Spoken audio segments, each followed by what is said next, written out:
amado irmão, minha amada irmã, nós já vamos finalizar o ano litúrgico de 2020 com a solenidade de Jesus, Rei do Universo. Jesus Cristo, Rei do Universo. Nós já vimos em outros anos os evangelhos que a liturgia nos propõe, vão falar de Jesus crucificado, a frase, a fala do bom ladrão. Só que esse ano nós estamos com o Evangelho de Mateus, nesse ano A, e nós vamos ver Jesus, que não deixa de ser aquele rei que passou pela cruz, crucificado como rei das nossas vidas, como rei do universo, mas hoje a liturgia nos traz a vinda gloriosa de Jesus. Então se encontra em Mateus capítulo 25, dos versículos de 31 a 46. Eu vou ler e depois eu comento um pouco. Quando o Filho do Homem vier em sua glória, acompanhado de todos os anjos, ele se assentará em seu trono glorioso. Todas as nações da terra serão reunidas diante dele, e ele separará uns dos outros, assim como o pastor separa as ovelhas dos cabritos. E colocará as ovelhas à sua direita e os cabritos à sua esquerda. Então o rei dirá aos que estiverem à sua direita: vinde, benditos de meu Pai, recebei em herança o reino que meu Pai vos preparou desde a criação do mundo. Pois eu estava com fome e me destes de comer, estava com sede e me destes de beber, eu era forasteiro e me recebestes em casa, estava nu e me vestistes, doente e cuidastes de mim, na prisão e fostes visitar-me. Então os justos lhe perguntarão: Senhor, quando foi que te vimos com fome e te demos de comer? Com sede e te demos de beber?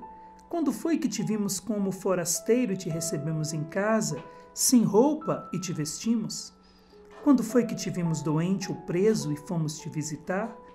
Então o rei lhe responderá: em verdade vos digo, todas as vezes que fizestes isso a um destes mais pequenos, que são meus irmãos, foi a mim que o fizestes. Depois o rei dirá aos que estiverem à sua esquerda: afastai-vos de mim, malditos, ide para o fogo eterno preparado para o diabo e para os seus anjos. Pois eu estava com fome e não me destes de comer, com sede e não me destes de beber, eu era forasteiro e não me recebestes em casa, nu e não me vestistes, doente e na prisão e não fostes visitar-me. E estes responderão: Senhor, quando foi que te vimos com fome ou com sede, forasteiro ou nu, doente ou preso e não te servimos? Então o rei lhes responderá: em verdade vos digo, todas as vezes que não fizestes isso a um desses mais pequenos, foi a mim que o deixastes de fazer. E estes irão para o castigo eterno, enquanto os justos irão para a vida eterna. Vamos começar já com esse versículo 31, que está dizendo para nós que Jesus virá em glória. O que significa que Jesus virá em glória? Que ele vai se manifestar no final dos tempos, para transformar todas as coisas. A única promessa de Jesus que ainda não se cumpriu e que nós estamos à sua espera é a promessa da sua vinda gloriosa. Jesus, as Escrituras prometem a vinda do Messias. Jesus nasceu, a promessa se cumpriu. Nasceu de uma virgem, a promessa se cumpriu. Jesus disse que sofreria nas mãos dos homens, sofreu. Jesus disse que passaria pela cruz, passou pela cruz. Ele disse que ressuscitaria, ressuscitou. Jesus disse que subiria aos céus e enviaria o Espírito Santo. Essas duas promessas também se cumpriram. A única promessa que ainda não se cumpriu e que nós ainda esperamos é a promessa da sua vinda gloriosa, no final dos tempos, onde os mortos sairão, como diz o Evangelho, sairão dos seus túmulos e ressuscitarão, uns para a vida eterna e outros para a condenação eterna. Ou seja, quando o Senhor vier, vai dizer a palavra, quando o Filho do Homem vier em sua glória, acompanhado de todos os anjos, ele se assentará no seu trono glorioso. Então nós aguardamos. E a igreja, em todas as orações eucarísticas, que nós temos no final da consagração, a igreja toda pede: vem, Senhor Jesus. Quando o padre diz, eis o mistério da fé, os fiéis respondem: anunciamos, Senhor, a vossa morte e proclamamos a vossa ressurreição. Vinde, Senhor Jesus. A igreja toda que clama: vem, Senhor Jesus. E por que a igreja pede: vem, Senhor Jesus? Nós vemos isso lá no último versículo, nos últimos versículos do Apocalipse. No penúltimo versículo do capítulo 22, versículo 20, diz: aquele que dá testemunho dessas coisas diz: sim, eu venho em breve. Amém. Vem, Senhor Jesus. A esposa que está pedindo: vem, Senhor Jesus. Certa vez eu ouvi de um bispo, isso me impactou muito, e eu achei fantástico e assim, como uma ferida no meu coração. O bispo dizia para nós no retiro que a igreja, a esposa de Cristo, está dizendo: vem, Senhor Jesus, porque uma das obras do Espírito Santo é colocar no coração da igreja saudades do seu esposo. Então, quando a igreja diz: vem, Senhor Jesus, ela está dizendo: venha rápido, porque eu tenho saudades de ti. Eu não sei mais viver sem a tua presença, sem poder te ver como nos tempos de outrora. Então, ou seja, o Espírito Santo gera essa saudade no coração da igreja para que ela possa, em todas as suas celebrações eucarísticas, ela possa clamar: vem, Senhor Jesus. Então é isso que Jesus está dizendo, que ele vai vir. Vai vir, nós não sabemos a data, não sabemos o tempo, mas vemos os sinais da preparação da sua vinda gloriosa. Então hoje, nessa solenidade de Cristo Rei do Universo, nós estamos proclamando esse Rei poderoso, esse Rei que virá em glória para julgar os vivos e os mortos, e o seu reino não terá fim. Jesus virá para inaugurar um novo céu e uma nova terra. E é isso que nós esperamos ansiosamente. Por isso que a nossa vida de cristão deve ser uma vida à espera da vinda gloriosa de Jesus. A cada Eucaristia que nós recebemos, a cada celebração eucarística que nós vamos, nós devemos pedir ao Senhor que nos dê esse desejo de vê-lo vir em glória, de colocar no nosso coração esse desejo profundo de ver o céu se abrindo e o Filho de Deus se manifestando, vindo em glória. Porque Jesus não vai voltar, porque ele nunca foi e ele permanece conosco. Eis que estou convosco todos os dias até o fim dos tempos. Então Jesus não voltará, ele virá, ou seja, ele se manifestará. Ele que está no meio de nós, ele se manifestará poderosamente, gloriosamente no final dos tempos. Só que o Evangelho vai dizer, então, quando o Filho do Homem vier em sua glória, envolvido de glória, envolvido de poder, acompanhado de todos os seus anjos, ele se assentará em seu trono glorioso. Esse assentar no trono glorioso, nós já temos essas promessas, nós podemos buscar essas promessas na própria Sagrada Escritura. Por exemplo, em Lucas, capítulo 1, versículo 32, vai dizer assim, Evangelho de Lucas, capítulo 1, versículo 32, diz: ele será grande. É um anúncio do nascimento de Jesus. É o anjo falando para a Virgem, na verdade, o anjo dizendo para a Virgem Maria. O versículo 31, dizendo para ela: conceberás e dará à luz um filho e lhe porás o nome de Jesus. Ao versículo 32, ele será grande, será chamado Filho do Altíssimo, e o Senhor Deus lhe dará o trono de Davi, seu pai. Não um trono neste mundo, um trono dos reis, tronos que passam, mas um trono definitivo, como novo rei do universo. Como Davi foi rei da nação de Israel, como Davi foi rei em Judá, como Davi foi rei do território do povo de Israel, assim será o Senhor. Ele será rei de todas as nações. Querendo ou não querendo, ele é rei de todas as nações. Então aqui antes do nascimento de Jesus, já foi profetizado que ele seria rei. Nós podemos ver isso também lá em Apocalipse, capítulo 3. Apocalipse, capítulo 3, versículo 21, diz assim: ao vencedor farei sentar-se comigo no meu trono. Então Jesus já está falando que aqueles que vencerem com ele sentarão com ele no seu trono de poder, no seu trono de glória. Como também eu venci e estou sentado com meu Pai no seu trono. Olha que beleza. O que Jesus venceu? Ele venceu a morte.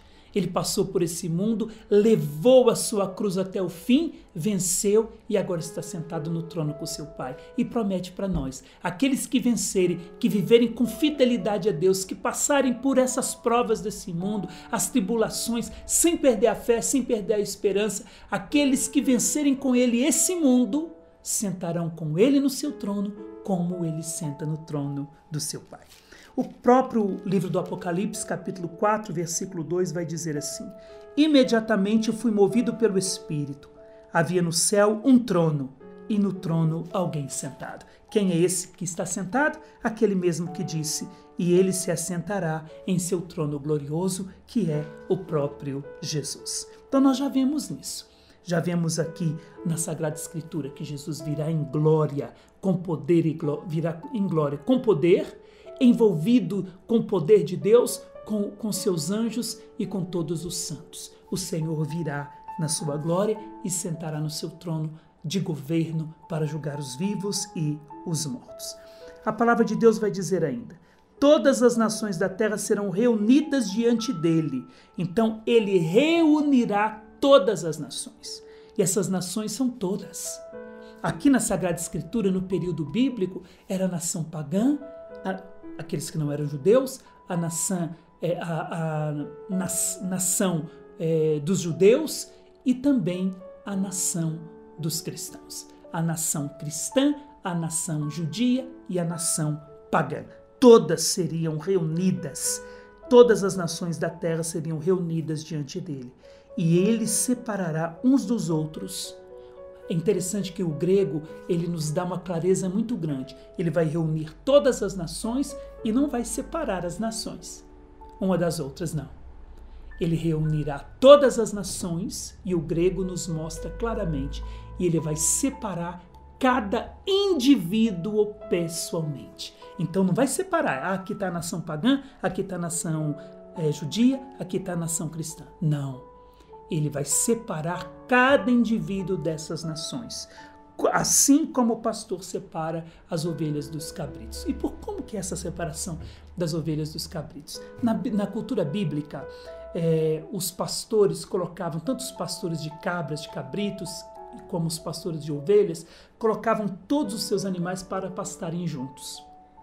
Se tem uma coisa que a ovelha sabe fazer, é ouvir a voz do seu pastor, é reconhecer o seu pastor, ouvindo o som da sua voz e sentindo o cheiro do seu pastor, coisa completamente diferente dos cabritos, então, que são mais rebeldes. Então, quando o pastor no final do dia, ele chegava e chamava suas ovelhas pelo nome, as ovelhas o acompanhavam.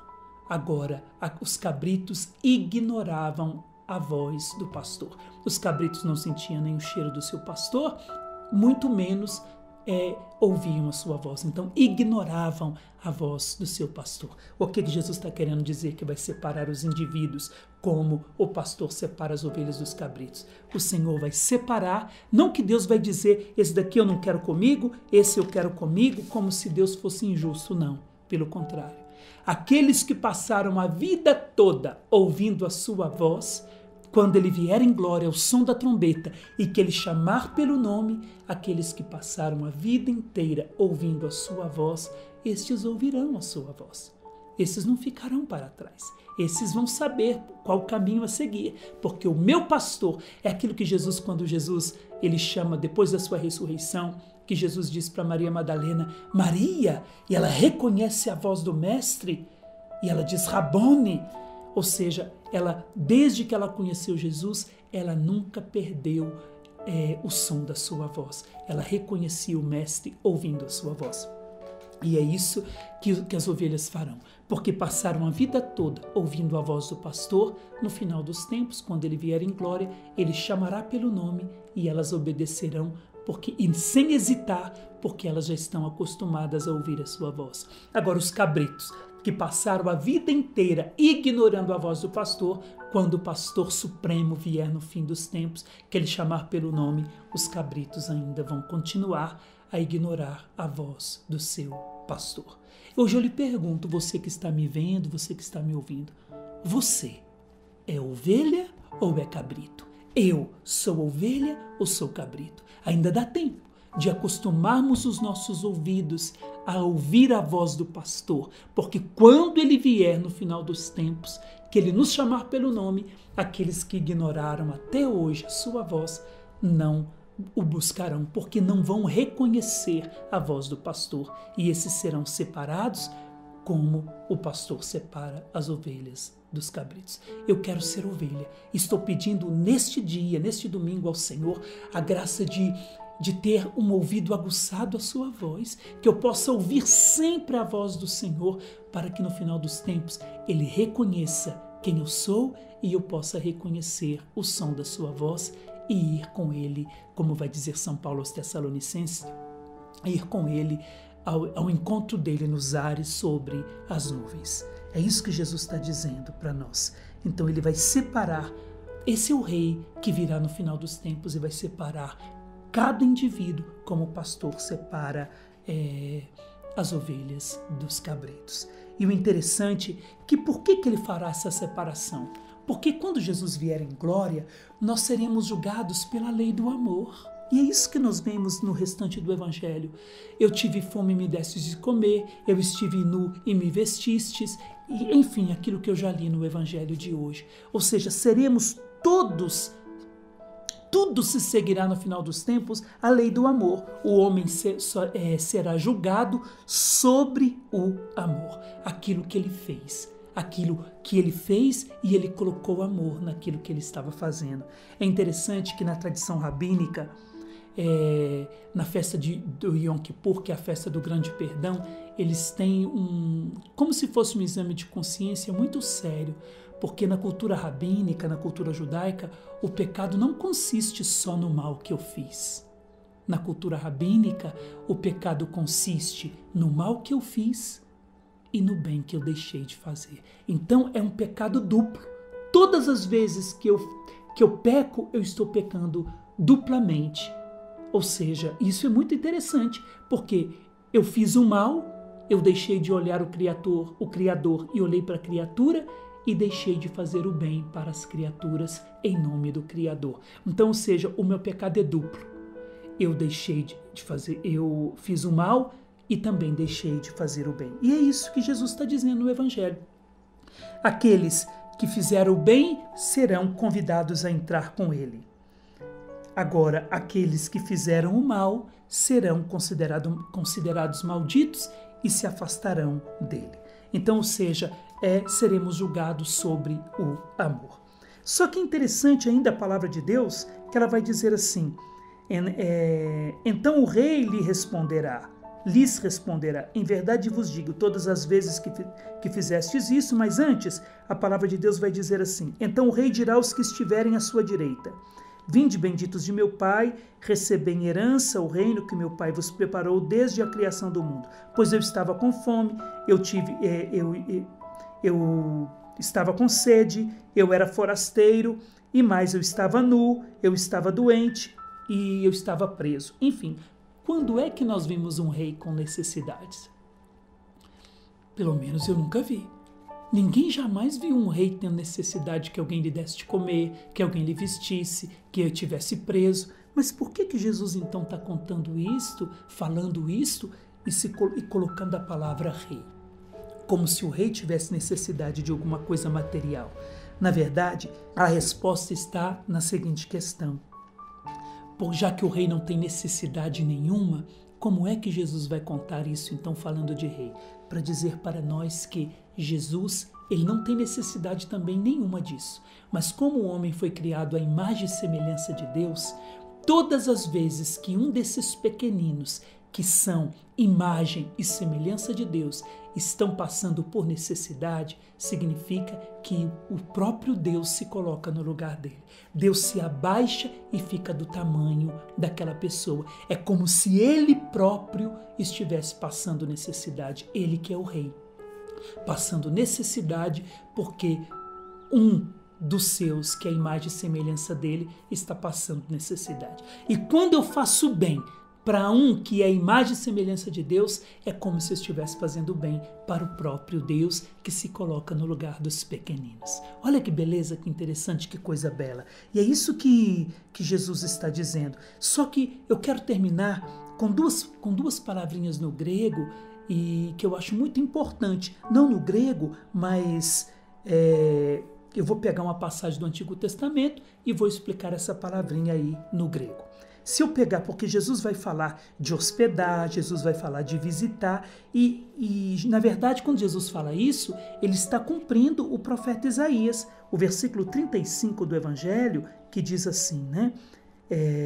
Pois eu estava com fome e me destes de comer, eu estava com sede e etc. Nós encontramos isso lá no profeta Isaías, capítulo 58. Já quase no finalzinho do profeta Isaías, capítulo 58, versículos 6 a 8, diz assim, Isaías 58, a palavra de Deus, o Senhor vai dizer, acaso o jejum que eu prefiro não será isto? Acabar com a injustiça, qual corrente que se arrebenta, acabar com a opressão, qual canga que se solta, deixar livre os oprimidos, acabar com toda espécie de imposição? Não será repartir tua comida com quem tem fome? Hospedar na tua casa os pobres sem destino? Vestir uma roupa naquele que encontras nu? E jamais tentar te esconder do pobre, teu irmão? Enfim, nós encontramos isso na palavra. E como eu dizia, eu queria explicar essas duas palavrinhas no grego. A palavra hospedar no grego tem um significado muito bonito, significa trazer junto de si, ou seja, me hospedaste. O que Jesus está querendo dizer? Eu era forasteiro e tu me hospedaste contigo, junto de ti. Ou seja, eu não só te dei hospedagem, mas eu te hospedei junto comigo. Eu te trouxe comigo, sendo como se eu te hospedasse, sendo que essa hospedagem começasse no coração para depois ir para o lugar de hospedagem. Então, eu te hospedo junto comigo. Quando Jesus está dizendo, quando tu hospedaste um dos meus pequeninos, na verdade, tu me trouxeste contigo no coração e me colocaste no teu meio, junto da tua casa. Depois nós vemos visitar. A palavra visitar, literalmente no grego, é me olhaste com respeito. Do latim, viso, olhar fixamente para. Ou seja, quando tu foste visitar um que estava preso, na verdade, tu o fixaste com os teus olhos, sem julgá-lo, e era a mim que tu estavas visitando. Ou seja, me fixando, aquilo que Pedro deixou de fazer quando andou sobre as águas, deixou de fixar os olhos em Jesus e afundou nas águas. Então, quando nós fixamos os olhos no irmão necessitado, nós estamos, na verdade, fixando os nossos olhos em Jesus, que se coloca no lugar daquele necessitado. E qual que vai ser a recompensa, então, quando o rei vier em glória no final dos tempos para julgar os vivos e os mortos, separar as ovelhas dos cabritos e julgar sobre o amor todos aqueles que estiverem diante dele? Ou seja, a recompensa para estes, que eu creio que vai ser a minha recompensa, a sua, porque é isso que nós desejamos, não é verdade? Nós queremos ir com Jesus para esse novo céu, essa nova terra. A recompensa se encontra em Apocalipse capítulo 7, Apocalipse 7, 17, é a recompensa para aqueles que fizerem isso que Jesus está dizendo. Porque o cordeiro que está no meio do trono será o seu pastor e os conduzirá às fontes da água vivificante, e Deus enxugará toda lágrima de seus olhos. Então vale a pena nós fazermos aquilo que Jesus está dizendo, não somente pela recompensa, mas também por saber que Ele mesmo, que foi cuidado por nós no irmão, Ele mesmo cuidará de nós, enxugando as nossas lágrimas. Nós vemos em Ezequiel capítulo 34, profeta Ezequiel capítulo 34, versículo 15, vai dizer assim: eu mesmo apacentarei minhas ovelhas e as farei repousar, oráculo do Senhor Deus. Então Ele mesmo nos dará o repouso depois das nossas lutas e guerras no dia a dia. E Isaías 58, versículo 11, nós já lemos Isaías 58, vamos voltar nele agora no versículo 11. Vai dizer assim: o Senhor te guiará todos os dias e vai satisfazer teu apetite até no meio do deserto. Ele dará ao teu corpo nova vida e serás um jardim bem irrigado, mina d'água que nunca para de correr. Ou seja, Ele dará nova vida ao nosso corpo, nos ressuscitando e viveremos com Ele, onde Ele será tudo em todos. Meu irmão, minha irmã, nessa festa do Cristo Rei do Universo, já vamos proclamá-lo como Senhor, Salvador e Rei de nossas vidas, porque nós não queremos perder essa oportunidade de sermos ressuscitados com Ele e viver com Ele sentado no trono, como Ele está sentado com seu Pai. Que Jesus seja para sempre o Rei do Universo, da minha e da sua vida, e que nós possamos no dia a dia afinar as nossas orelhas, os nossos ouvidos, para ouvir para ouvir a sua voz e nos acostumarmos com a sua voz, porque ao toque da trombeta Ele nos chamará pelo nome. Que Deus lhe abençoe.